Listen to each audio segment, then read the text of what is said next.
I finally crossed over the $1 million mark on Amazon FBA for the last year. And don't take my word for it. Here's my Amazon account. Let's go ahead and refresh that. As you can see, last 12 months, right over $1 million in revenue. And again, it's a great accomplishment, but instead of going ahead and patting myself on the back, maybe go ahead and call myself an Amazon FBA guru and start selling courses. I want to be real with you guys because maybe a lot of people go ahead and advertise that $1 million in revenue and think that somebody actually made $1 million selling on Amazon.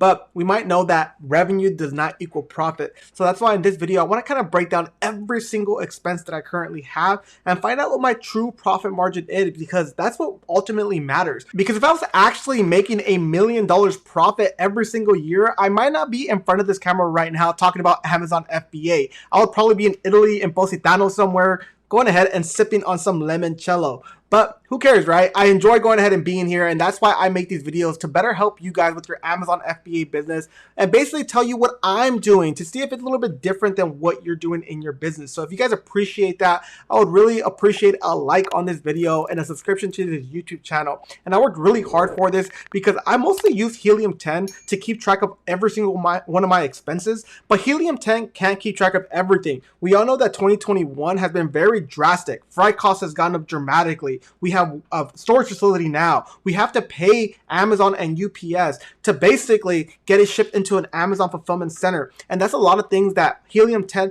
might not catch in the back end. So I went over all of my bank accounts and saw every single transaction, and whatever Amazon FBA went ahead and charged me, I went ahead and included this. So again, if you appreciate that, hit a like on this button. And I also had a big expense, and spoiler alert, it has to do with me actually getting sued with my Amazon FBA business, but more on that later on in this video. And there's one thing to consider before we dive into my actual numbers, and that's that I've actually been selling on Amazon FBA for right over 3 years. But these last 12 months, I actually haven't come out with any new products because of this lawsuit. I basically couldn't come out with any new products until we settled.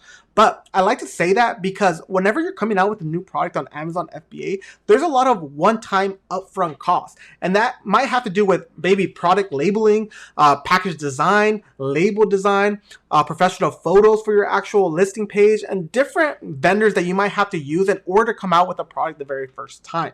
So again, I didn't have those upfront costs right now because I didn't come out with a new product, but just something to keep in mind. So I went ahead and used a time frame from November 1st, 2020 all the way up until October 26, 2021. And as you can see, the revenue here was right over $1 million at $1.04 million. Again, it's a great accomplishment, but I wish this was all profit. The very first expense you have to realize is there's a 15% fee for whenever your item sells on Amazon. Basically, this is the fee for us using Amazon and them funneling all this traffic onto your listing page. And that from that 50%, I actually paid $144,000. Which again, it's a lot of money, but Amazon has built a website with so much traffic that is well worth that price. And after that, it's a fulfillment cost, which is basically Amazon having their warehouse workers go ahead and pick my product and hiring UPS or their own Amazon fulfillment services to deliver the products. And with that price, I actually paid $169,000 for that. So right around $170,000. And just like any business, you're gonna have refunds. Customers are not gonna like your item. Maybe some of my items came leaked. So on refunds itself, I actually had to pay out $17,000, right? So it's a lot of money. But assuming that we had over $1 million, this might not be such a big number after all. So the next expense right over here is going to be cost of goods sold. So this is basically what it costs to manufacture my products and to get it from China into the United States. This does not account for the fee that I went ahead and paid to get my items from my garage or my storage unit into Amazon. This is just to get it here into the United States. And I paid roughly right around $197,000. So right around $200,000 in just cost of goods sold, which again, I had to dig deep into this one here because freight cost has gotten out of control, that in the first half of 2021, the price was just increasing every time I shipped out my items, until just recently the items and prices have been going down on freight costs. And just like any business, if we want our business to grow, we have to run promotions and advertising. And what I did here on PPC is I spent right around $179,000 just on PPC on Amazon, which it's a big number and it's still crazy to me thinking that I spent this much money. But if it's resulting in sales and my ACoS is down, I have no problem going ahead and spending more money if that results in more profit at the end of the day. But I also offer 5% coupon code for all of my products here. It's a nice trick that has helped me basically decrease my sales rank, so increase my sales. And based on coupons itself and promo, I have spent $15,000. And the next one, you might see taxes here, and it might be taxes that I have to pay, but this is the actual sales tax that customers have paid for my items. Luckily, Amazon goes ahead and keeps it on the side, and they're responsible to go ahead and pay the sales tax to every single state. But I did pay around $67,000 in those sales tax to these different states. So after all of those expenses, which is basically the normal type of expenses you can anticipate with your Amazon FBA business, I went ahead and profited $256,000. So again, right over $1 million to now 256 actual profit. So right around a 25% profit margin, which is great. But as you can see, there is still different type of expenses here that I had to go ahead and take on for my Amazon FBA business. Some of it has to do with the lawsuit, others because I'm growing my business, so I want to go ahead and scale it even further. But the main one here you can see is FBA inventory and inbound fee.